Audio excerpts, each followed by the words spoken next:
Orient bell tiles studio से आप देख रहे हैं एबीपी न्यूज। नमस्कार, स्वागत है आपका एबीपी न्यूज में। आपके साथ मैं अखिलेश आनंद हूं।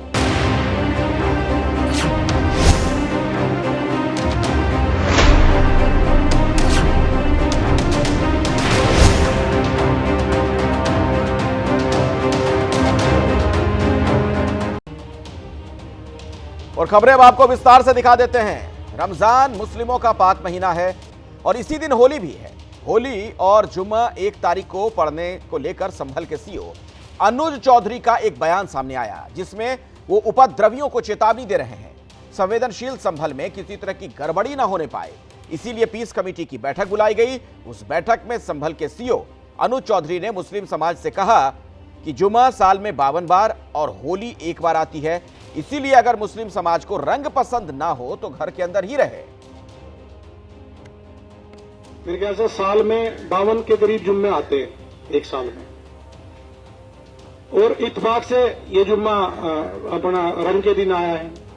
तो मेरा स्पष्ट संदेश ये है, जिस भाई को होली खेलनी हो उस दिन वो बाहर निकले, और जिसमें कैपेसिटी हो रंग खेलने की, जिसका बड़ा मन हो वो बाहर निकले।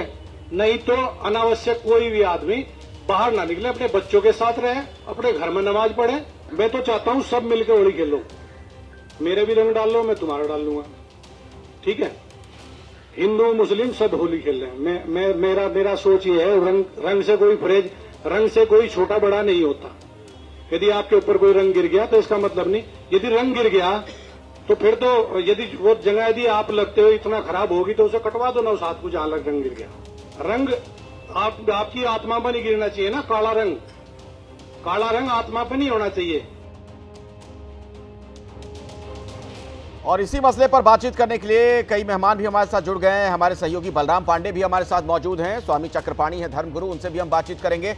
हाफिज गुलाम सरवर प्रवक्ता हैं AIUMM के, वो भी हमारे साथ मौजूद हैं। और विक्रम सिंह साहब भी हमारे साथ हैं, उत्तर प्रदेश के आप DGP रह चुके हैं। और दीपक रंजन प्रवक्ता हैं समाजवादी पार्टी के, उनसे भी हम बातचीत करेंगे। लेकिन सबसे पहले बलराम, आपके पास आना चाहूंगा इस सवाल के साथ कि ये जो बयान दिया गया सीओ की तरफ से, जो बात कही गई, उसको लेकर किस तरह की प्रतिक्रियाएं मिल रही हैं?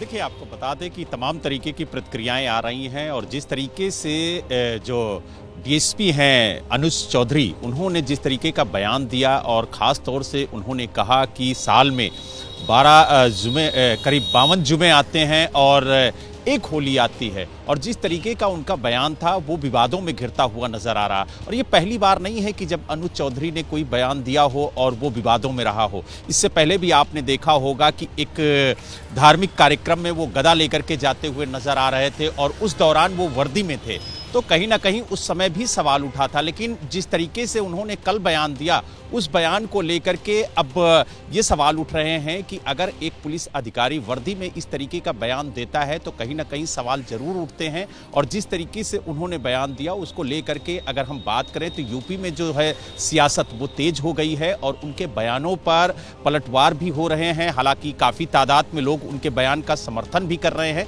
और इस वक्त हम संभल DSP अनुज चौधरी के दफ्तर के बाहर ही मौजूद हैं। हालांकि वो अभी राउंड पर हैं और कुछ ही देर में यहाँ पर आएंगे। हम उनसे बात करेंगे और जानेंगे कि जिस तरीके से उन्होंने बयान दिया उस बयान पे वो अभी भी कायम है या भूलवश उनसे जरूर आप बात करिएगा, उस पर क्या आप कह रहे हैं जरूर जानने की कोशिश करिएगा। फिलहाल बहुत बहुत शुक्रिया आपका।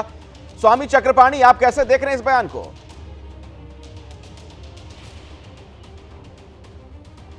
अखिलेश जी, यह बयान देश की सद्भावना के लिए बहुत ही अच्छा है।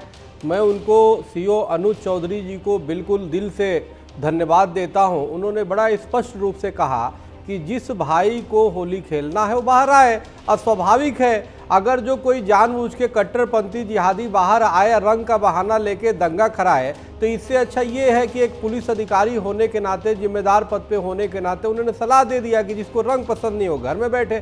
तो ये ठीक, इससे अच्छा क्या हो सकता है भाई? पूरे देश, इस देश की पहचान होली दीपावली से है, इस देश की पहचान राम और कृष्ण से है। और अगर जो उसी पे कोई इस देशवासी गर्व न करे और शर्म करे, तो इससे अच्छा घर में बैठे रहो भाई। बेवजह क्यों आओगे फसाद करने? क्योंकि हम तो चाहते हैं हैं अब कि होली सब मनाए, सब कोई सामने आएगा तो क्या बड़ा क्या छोटा, रंग जो है ये सबका भेद मिटा देता है। तो ये होली दीपावली जो आता है सबको, गरीब अमीर, जाति पंथ संप्रदाय सबका भेद मिटा देता है। तो एक पुलिस अधिकारी होने के नाते जो बयान दिया है बहुत उचित दिया है, और पता नहीं फसाद जो करने वाले हैं या इस पे बतंगड़ बनाने वाले होंगे, निश्चित रूप से जिहादी मानसिकता के लोग होंगे, कट्टरपंथी होंगे, जो नफरत और घृणा की बीज बोने वाले लोग होंगे, क्योंकि उन्होंने बहुत स्पष्ट कर दिया जिसको खेलना है वो बाहर आए। स्वाभाविक है, मैं समझ गया आपकी बात, आगे भी मैं इस पर आपसे बात तो करूंगा, लेकिन जरा हाफिज गुलाम सरवर से भी इस पर प्रतिक्रिया जानना चाहूंगा।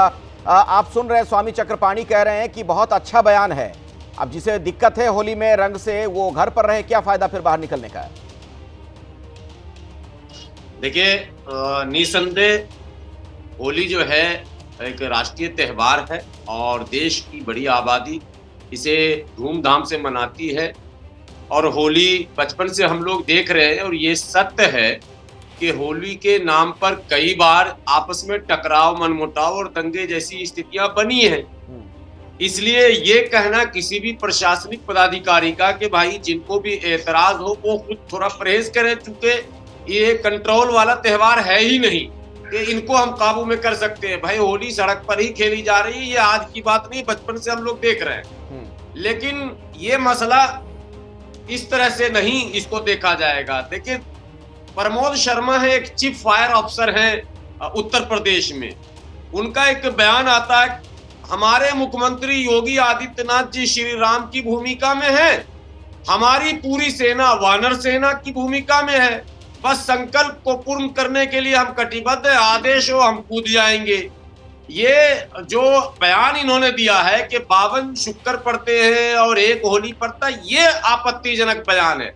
आपको यह अधिकार है मीटिंग में बुलाकर दोनों समाज के प्रबुद्ध नागरिकों को समझाना, ये तो प्रशासनिक पदाधिकारियों का कर्तव्य रहा है। और ये भी परंपरा हमारे यहाँ पुरानी है, कोई आज नई कमेटी नहीं बन रही, अमन कमेटी, पुरानी परंपरा। कई बार हम जैसे लोग जाते रहे थानों में, इसमें, और वो थ्रेट कर रहे हैं अपने, उनकी शैली जो है लगातार संबल में पिछले 3 महीने 4 महीने से। स्वामी चक्रपाणी इस पर कुछ कहना चाह रहे हैं, जल्दी से आप अपनी प्रतिक्रिया दीजिए, उसके बाद मैं जाता हूं बाकी मेहमानों के पास। स्वामी चक्रपाणी।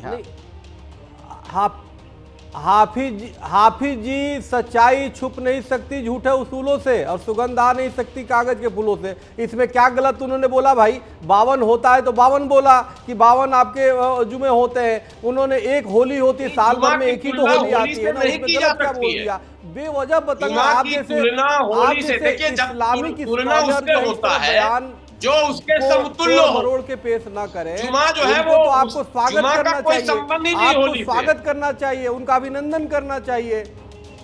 नहीं, उन्होंने कॉपी पेस्ट किया, ठीक है, लेकिन आप उन्होंने एक आंकड़ा बताया कि भाई साल में एक होली आता है, लोग उत्साहित होते हैं। ठीक है, लेकिन क्या जिस शख्स ने खाकी वर्दी पहन रखी है, जो सरकारी अधिकारी है, प्रशासनिक अधिकारी है, क्या वो इस अंदाज में अपनी बात रख सकता है? जरा विक्रम सिंह जी से समझ लेते हैं, उत्तर प्रदेश के। मैं आता हूं स्वामी चक्रपाणी जी, 1 मिनट रुक जाइए, मेरे साथ विक्रम सिंह जी मौजूद हैं, उत्तर प्रदेश जैसे बड़े राज्य के पुलिस के मुखिया रह चुके हैं। विक्रम जी, आप कैसे देख रहे हैं इस बयान को? अखिलेश जी, सभी विद्वान पैनलिस्ट को मेरा नमस्कार। पुलिस अधिकारी हो या कोई अधिकारी हो, अपनी बात संतुलित, परिमार्जित और सबको साथ लेके चलने वाली हो सकती है। अगर आप मरहम नहीं लगा सकते हैं तो बेहतर यह है कि मौन रहें। कोई भी बयान देने से पहले क्या आपको शासन ने अधिकृत किया है मीडिया से बात करने के लिए? और अगर नहीं किया है तो गवर्नमेंट सर्वेंट कॉन्डक्ट रूल्स के ये विरोध में है, दंडात्मक कार्रवाई होनी चाहिए।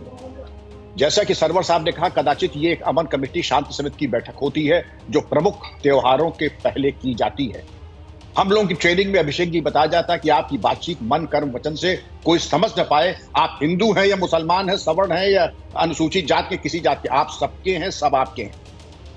और एक तरीके से तराजू पे तौलना कि 52 जुमे होते हैं, होली एक होती है, तो मैं जानना चाहूंगा, हमारा तो रोज कोई ना कोई पर्व होता है, कोई ना कोई पर्व तो रोज होता है। बेहतर होता है ऐसी बेबुनियाद तौलने वाली बातें, मुकाबले की बातें, कंपैरिजन की बातों से परहेज करें, वो बातें करें जो कि मरहम लगाएं। अब अगर मैं होता, मुझे ये बयान देना होता, तो मैं कहता कि आप सबका हमारा त्योहार है, हम सब मिलकर के मनाएं। आपकी सुरक्षा का पूरा ध्यान रखेंगे। जिनको जुमे की नमाज पढ़नी है हम सुनिश्चित करेंगे कि आप शांतिपूर्ण तरीके से जुमे की नमाज अदा करें। जिनको होली खेलनी हम शांतिपूर्ण तरीके से सुनिश्चित करेंगे। हाँ, और तीसरा मेरा चुनौती है बवालियों की, जो बवाल करने की कोशिश करेगा तो ये मान लीजिए कि अपने डेथ वारंट पे उसने खुद हस्ताक्षर बना दिए हैं।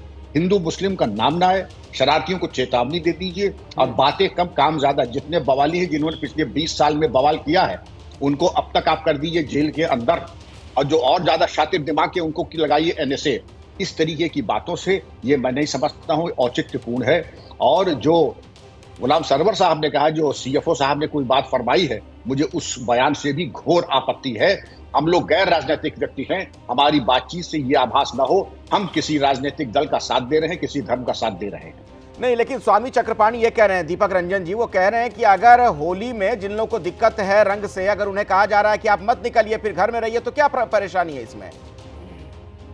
देखिए अखिलेश जी, ये सरकार ना मालूम कौन से आताताई या तानाशाही सरकार चल रही है। आज अनुज चौधरी जी का बयान तानाशाही रवैया जो है, ये लग रहा है इसे कोई तानाशाही कोई बोल रहा हो, कोई हिटलर बोल रहा हो। जिस तरीके का फरमान, जिस तरीके से मीडिया के सामने आकर के लोगों को डरा रहे हैं, धमका रहे हैं। देखिए देश अखिलेश जी संविधान से चलेगा। किसी संविधान के किसी आर्टिकल में लिखा है कि 52 जुमे आते हैं साल में, जिसमें एक जुमा अगर होली के दिन पड़ता है तो आप उस दिन जो है आप नमाज अदा नहीं करेंगे। अरे हम तो अपने मुस्लिम भाइयों से अपील करते हैं कि आप लोग उस दिन जुमे की नमाज अदा करिए और दुआ करिए कि देश में अमन चैन जो है कायम रहे। आज मोर देन 75 डेज हो गए, अभी वहां पे अमन चैन ये कायम नहीं कर पाए। अपनी नाकामी को छिपाने के लिए मीडिया के सामने आते हैं और इस तरीके की बयानबाजी करते हैं जैसे हिटलर का राज चल रहा हो। अरे भाई, आप जो फिरंगी महली साहब, मौलाना फिरंगी महली साहब जो मुस्लिम समुदाय के मौलाना है, उन्होंने अपने समुदाय से अपील की कि आप लोग 2 बजे जो है, और चूंकि देखिए ये जैसे कर रहे हैं, चौधरी साहब कह रहे हैं कि घरों में आप लोग नमाज अदा करें। ये शुरू से परंपरा रही है कि जुमे की नमाज अखिलेश जी हमेशा जमात में पढ़ी जाती है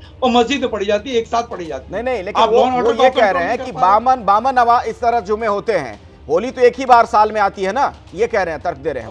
संविधान में अखिलेश जी अगर कहीं लिखा हो कि 52 जुमे पढ़ेंगे और अगर जुम्मा जो है अगर होली के बीच में आएगा या किसी 30 त्योहार के बीच में आएगा तो उस दिन आप जो है आप नमाज नहीं अदा करेंगे। कहीं देश संविधान से चलेगा या इनके रवैये से चलेगा? देश तो संविधान से चलेगा ना, चलेगा। स्वामी चक्रपाणी। हाँ, देखिए ऐसा है, मैं माननीय विक्रम सिंह जी पूर्व DGP बैठे, पहली बार मैं इनकी बातों से असहमति व्यक्त करता हूं, क्योंकि जो CO अनुज चौधरी जी ने जो बोला है बिल्कुल सही बोला है, उन्होंने कोई गलत नहीं बोला है। सवाल उसमें कोई सांप्रदायिक दंगे नहीं है। दीपक जी जो कह रहे हैं कि हम सबसे वो कर रहे हैं कि वो प्रार्थना करे, दुआ करे, अरे भाई वो तो जो जिहादी है, जो कन्हैया कुमार के हत्यारे, उनके खिलाफ फतवा जारी नहीं करते, जो बड़े बड़े इस्लामिक संस्थान हैं, जो हमारे बेटियों के साथ लब जिहाद कर देते हैं, जो आतंकियों के खिलाफ वो नहीं करते, फतवा जारी नहीं करते। और कोई गणेश जी की आरती कर देगा या होली मुसलमान कर देगा, उसके खिलाफ देखना फतवा जारी कर देंगे, तो वो क्या दुआ करेंगे? उनसे तो बस आशा करिए कि भाई संविधान को मानो, जो देश है हिंदुओं की भावना को सम्मान करो। उतना भी नहीं कर पाएगा तो आप क्या करेगा बताइए? तो इसलिए CO अनुज चौधरी जी ने बड़े जिम्मेदारी से, उन्होंने बड़ा स्पष्ट, लोगों को खट्टा लग सकता है, तीखा लग सकता है, लेकिन उन्होंने बहुत स्पष्ट और सही बोली है और संविधान के दायरे में बोला है। हमने भी संविधान पढ़े हैं, हमारे पास भी अधिवक्ता है, सबने बोला कि नहीं बिल्कुल सही बयान है। तो इसलिए कोई ज्यादा मुस्लिम तुष्टीकरण में अगर सेकुलर बनने की प्रयास करे वो बोलता रहे, लेकिन उनकी बयान बिल्कुल धर्म सम्मत है, बिल्कुल संविधान सम्मत है और बिल्कुल कोई भी नफरत फैलाने वाला नहीं, बल्कि जवाब देना चाह रहे हैं, दंगे रोकने वाला है, बल्कि सावधान करने वाला और उत्साह। ठीक है स्वामी चक्रपाणी जी। हाँ विक्रम जी, क्या कहना चाह रहे हैं आप? जी, परम पूज्य स्वामी जी, बड़ी श्रद्धा के साथ आपको प्रणाम करते हुए मेरा निवेदन है, 36 साल सेवा में और जो हम लोग की परवरिश हुई है, हम लोग कभी भी भेदभाव करने में हम असमर्थ, हम चाहे तो भी नहीं कर सकते और हमारे कुछ प्राप्त नहीं करना है। अब आप ये समझे, 1-2 पार्टी के मेंबर्स बैठे हैं, आप ये बता दें मैंने आपसे कभी कुछ प्राप्त किया हो और किसी अन्य पार्टी से कुछ प्राप्त किया हो ना, और अब क्या मैं खाप प्राप्त करूंगा? बिल्कुल नहीं। इसीलिए हम लोग की परवरिश ऐसी हुई है स्वामी जी कि एक सोच के जी 52 अगर जुमे हैं तो हमारे यहाँ होली, दिवाली, नवरात्रि अगर मिलाते चले जाएं तो हमारे यहाँ 365 दिन में 700 त्योहार हैं। अब मैं आके खुल के बात करता हूँ, लेकिन सबको अपने त्योहार अपने तरीके से अमन के साथ मनाने का पूरा अधिकार है। और पुलिस और प्रशासन स्वामी जी इसीलिए होता है आपके आशीर्वाद से कि भली भांति शांतिपूर्ण तरीके से करो। आप लोगों के आशीर्वाद से ही, गुलाम सरवर साहब की दुआओं से, स्वामी जी के आशीर्वाद से ही हम लोग मनाते हैं। जब अमन कमेटी होती है तो आपका आह्वान करते हैं, उसमें सब हम लोग एक साथ मनाते हैं। सरवर साहब ऐसे लोग आगे रहते हैं, स्वामी जैसे लोग थे, और होली हम लोग को एक साथ जुलूस निकलवा करके उसको पूरा कराते हैं। लेकिन अगर हम एक आंख पे पर्दा डाल लें, दूसरे आंख से उम्मीद करें अभिषेक जी कि हमारा त्योहार शांतिपूर्ण तरीके से हो जाएगा, इस बयान की भूमिका ही से मुझे एतराज है कि 52 जुमे हैं। जुमे कितने भी हों, नमाज अदा करने का अधिकार प्रत्येक व्यक्ति को जो जुमा करना है, पुलिस की जिम्मेदारी है कि शांतिपूर्ण तरीके से करा सके। कम से कम मेरे मन में कुछ है नहीं। स्वामी जी अगर कोई मेरा मार्गदर्शन करना चाहे तो कृपया प्रकाश डालें। ठीक है, हाफिज गुलाम सरवर जी, आपने इसके पहले स्वामी चक्रपाणी को भी सुना, वो कह रहे हैं कि सब कुछ संविधान सम्मत है, जो कुछ कह रहे हैं अनुज चौधरी बिल्कुल सही है, कहीं कोई दिक्कत नहीं इसमें। नहीं, स्वामी जी ने तो ये भी कहा कि हमारे जितने लॉयर्स हैं उन्होंने भी कहा कि सही है।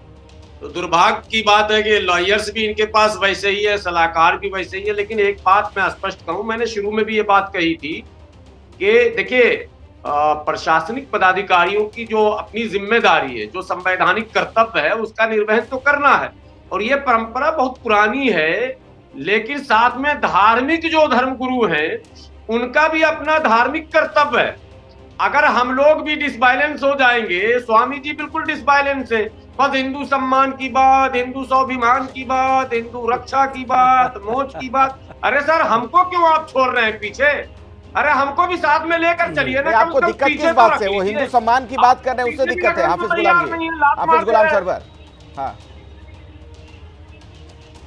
देखिए मैं अखिलेश जी, सवाल इस बात का सरवर साहब जो है, जो सरवर साहब की परेशानी है इसलिए है कि अनुज चौधरी जी ने पद पे रहते हुए गदा कैसे उठा लिया। अरे भाई, जब एक मुस्लिम अधिकारी जो है रोजा रख सकता है, जब मुस्लिम अधिकारी जो है ड्यूटी के दौरान जो है वो नमाज पढ़ सकता है, तो हमारा एक हिंदू इस बहुसंख्यक देश में गदा उठा लिया, अगर मंदिर में जाके पूजा कर लिया सीओ जो है चौधरी साहब, तो उसमें गलत क्या हो गया भाई? इसे आपको पेट में क्यों दर्द हो रही है? आप उनके पीछे जो भूमिका है जो अनुज जी की, आप उससे परेशानी आपको हो रही है। अरे भाई, हिंदू होना क्या अपराध हो गया क्या इस देश में? क्या सनातन धर्म के अनुसार अगर वर्दी में कोई कर लिया तो अपराध हो गया क्या? तो इसलिए सरवर साहब, आपकी आपत्ति बिल्कुल ठीक नहीं है। मैं तो कह रहा हूं कि भाई आप भी आओ ना, आपको मैं गले लगाऊंगा, आपको होली खेलूंगा, आपको पुआ पकवान साथ में खिलाऊंगा। आप इस देश में रह रहे हो, हमारे भाई हो, लेकिन आप भाई मानने को तैयार नहीं हो। आप जो कोई नहीं, अब वो कह रहे हैं आपको कि पुआ पकवान खिलाएंगे, आ जाइए उनके पास। नहीं, अगर जिसको होली खेलना हो ना, बिल्कुल खिलाएंगे, हम तो चाहेंगे, हम तो खिलाते हैं, हर साल खिलाते हैं, जो लोग मिलने आते हैं। होली विधानसभा में सवाल है सरवर साहब, हमारे हिंदू भाई हैं जिनके घर से या तो होली के दिन मैं जाकर लेता हूं या कल होकर उनका पहुंच जाता हमारे घर। ये परंपरा भी हमारे यहाँ। देखिए, टीवी पर क्या है ये एक अलग मसला है, राजनेताओं का बयान अलग है, लेकिन जो सामाजिक सेटअप है उसमें पूरा हमारे घर आता है।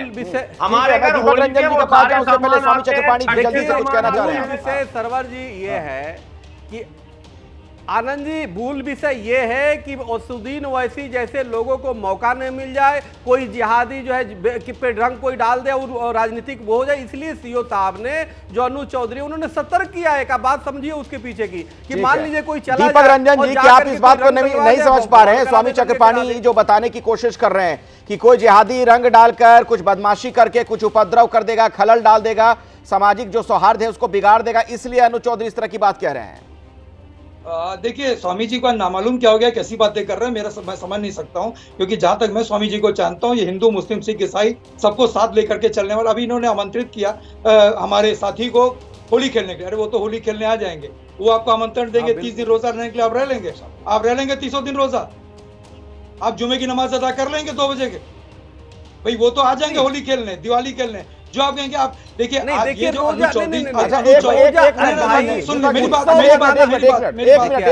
दीपक जी, आपको ऐसा क्यों लग रहा है कि हाफिज गुलाम सरवर जो कह रहे हैं वो सही है, वो जो कह रहे हैं वो करेंगे, लेकिन स्वामी चक्रपाणी जो कह रहे हैं वो नहीं करेंगे? ऐसा क्यों लग रहा है आपको? देखिए, हम लोग ये भरोसा क्यों है इतना? हम लोग यहाँ पे जस्टिफाई करने के लिए नहीं बैठे, लेकिन चौधरी का जो बयान है वो पूरी तरीके से गैर संवैधानिक है। और अनुज चौधरी जी जिस तरीके का बयान दे रहे हैं, ये आपसी सौहार्द बिगाड़ने वाला बयान है। जिस तरीके से हिंदू मुस्लिम सिख ईसाई हम सब लोग मिल करके एक दूसरे का त्योहार मनाते हैं, हमारे लिए तो खुशी की बात है कि उस दिन जो है जुमे की नमाज है हमारे। देखिए, ये आतंकवाद, सुनिए राजेश भाई, मेरी बात देखिए, उपद्रवियों की और दंगाइयों को ना कोई जात होती है भाई, ना कोई धर्म होता है। और अगर मान लीजिए स्वामी चक्रपाणी जी, आप पर भरोसा नहीं है दीपक रंजन जी को?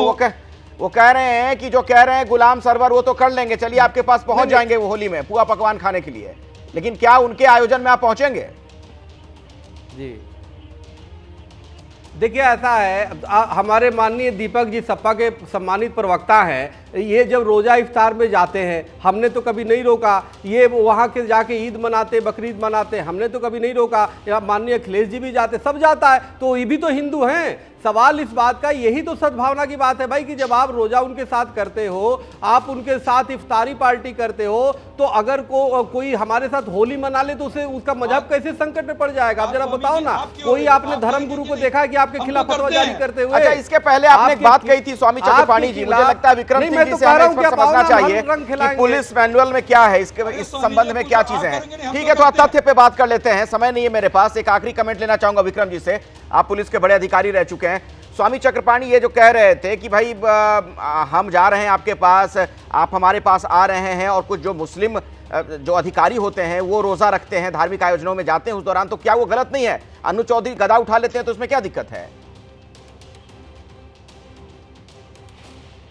अभिषेक जी बिल्कुल स्पष्ट करना चाहूंगा, हमारा रूल बिल्कुल क्लियर, वहां ग्रे एरिया कुछ भी नहीं है। हम मन कर्म वचन से ऐसी कोई बात नहीं करेंगे जिससे ये आभास हो कि हम कोई एक तरफा काम कर रहे हैं। मैं आपको एक उदाहरण देता हूं, परेड में अगर कोई तिलक लगा करके आ जाए तो वो एक दंडनीय अपराध होता है।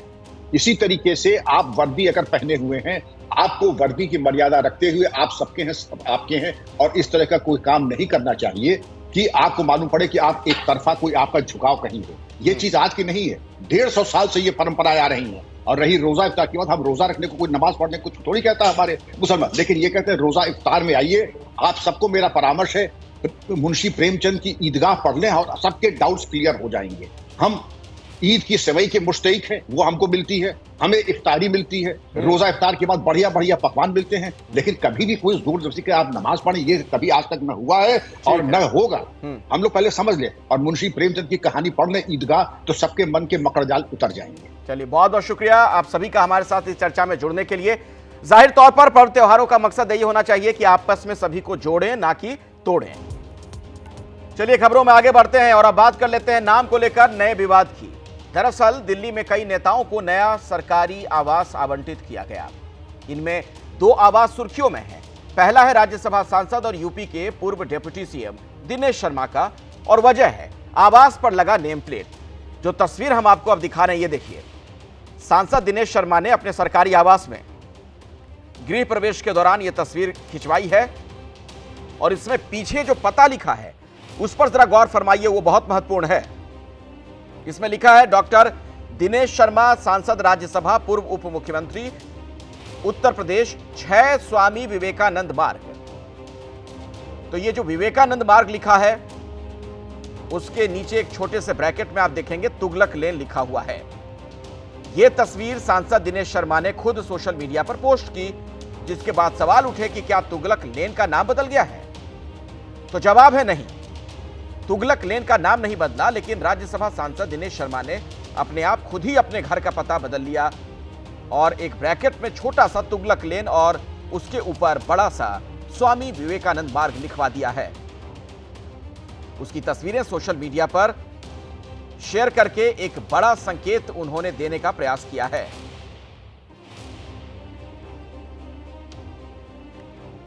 मुगलकालीन मार्गों के नाम बदलने की जो मांग है वो लंबे वक्त से चल रही है, और ऐसे में जो राज्यसभा सांसद दिनेश शर्मा, उनके घर के बाहर जो उन्होंने नेम प्लेट लगाई, उससे सोशल मीडिया पर काफ़ी ज़्यादा चर्चाएं तेज़ हो गई हैं। इस वक्त आप देखिए कि दिनेश शर्मा का जो घर है वो 6 तुगलक लेन है, लेकिन कल उन्होंने इस घर में गृह प्रवेश किया क्योंकि उनको ये घर जो है वो आवंटित किया गया, और उसके बाद जो उन्होंने यहाँ अपने नाम की नेम प्लेट लगाई उसमें उन्होंने अपना नाम लिखा हुआ है। सबसे ऊपर उनका डॉक्टर दिनेश शर्मा, सांसद, राज्यसभा, नीचे लिखा हुआ है पूर्व उप मुख्यमंत्री, उत्तर प्रदेश। 6 हाउस नंबर है उनका, लेकिन सबसे बड़ी बात कि तुगलक लेन ये है जहां पर वो रहते हैं। जो घर उनको आवंटित हुआ है उस घर का जो एड्रेस है वो, लेकिन उन्होंने इसको स्वामी विवेकानंद मार्ग के नाम से लिखा है। इसका मतलब सीधे तौर से जो मुगल कालीन जो मार्ग है उनका नाम बदलने की जो मांग है वो चल रही है और उसी बीच में उन्होंने तुगलक लेन को जो है वो स्वामी विवेकानंद मार्ग के नाम से अपने घर के बाहर जो पट्टिका लगाई है उस पर लिखा है। अब मैं आपको एक और तस्वीर दिखाता। ये भी दिल्ली में एक सरकारी आवास की ही तस्वीर है और आवास के केंद्रीय मंत्री कृष्णपाल गुर्जर का। इन्हें भी उसी जगह आवास आवंटित किया गया है। दिनेश शर्मा को जहां पर दिया गया, इनके आवास पर लगे नए बोर्ड की भी तस्वीर सामने आ गई है। इस प्लेट पर भी दिनेश शर्मा के आवास की ही तरह तुगलक लेन को छोटे अक्षरों में लिखा गया और स्वामी विवेकानंद मार्ग को बड़े अक्षरों में लिखा गया है कुछ यूं। आप देख रहे हैं कृष्णपाल गुर्जर लिखा हुआ है और जो वो संख्या है वहां पर हाउस नंबर है 8 और उसके नीचे आप देखेंगे लिखा है स्वामी विवेकानंद मार्ग और एक छोटे से ब्रैकेट में लिखा है तुगलक लेन। ये कृष्णपाल गुर्जर जो है उनका आवास है। और अब आपको मैं दोनों तस्वीरें दिखाता हूं किस तरीके से ये नाम बदला हुआ नजर आ रहा है। दिनेश शर्मा का जो आवास है उसमें भी आप देखेंगे यही लिखा गया है 6 नंबर और उसके नीचे जो पता लिखा हुआ है वही पता कृष्णपाल गुर्जर के आवास पर भी, यानी तुगलक लेन तो छोटे में लिखा है लेकिन स्वामी विवेकानंद मार्ग ये बड़े अक्षरों में हाउस नंबर के बिल्कुल नीचे लिखा गया है।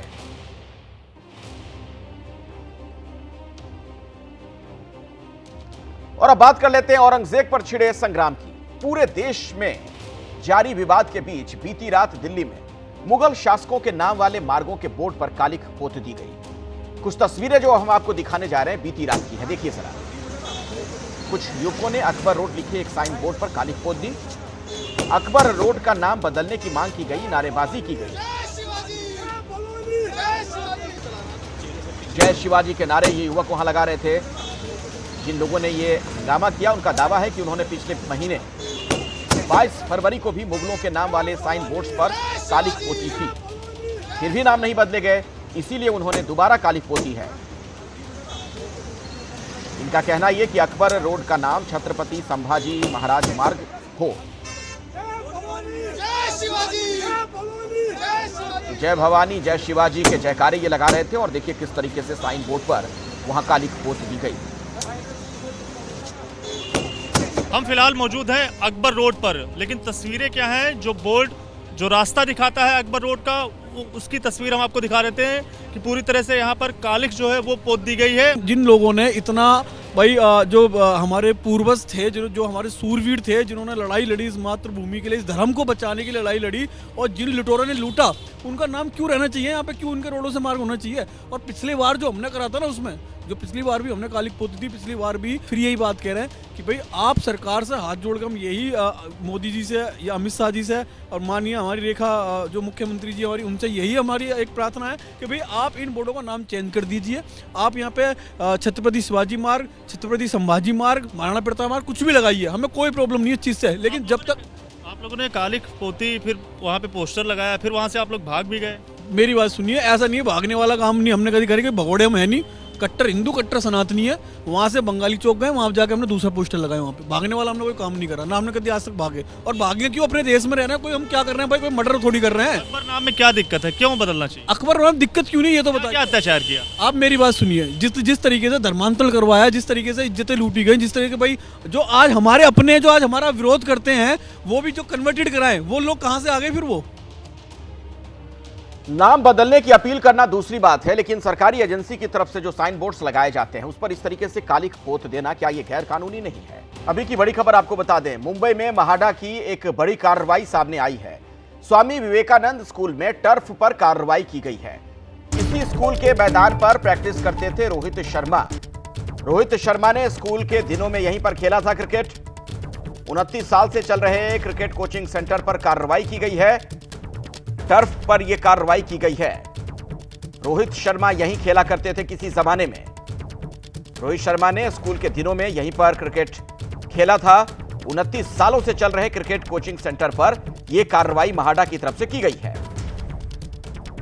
वो तस्वीरें भी आप देख रहे हैं।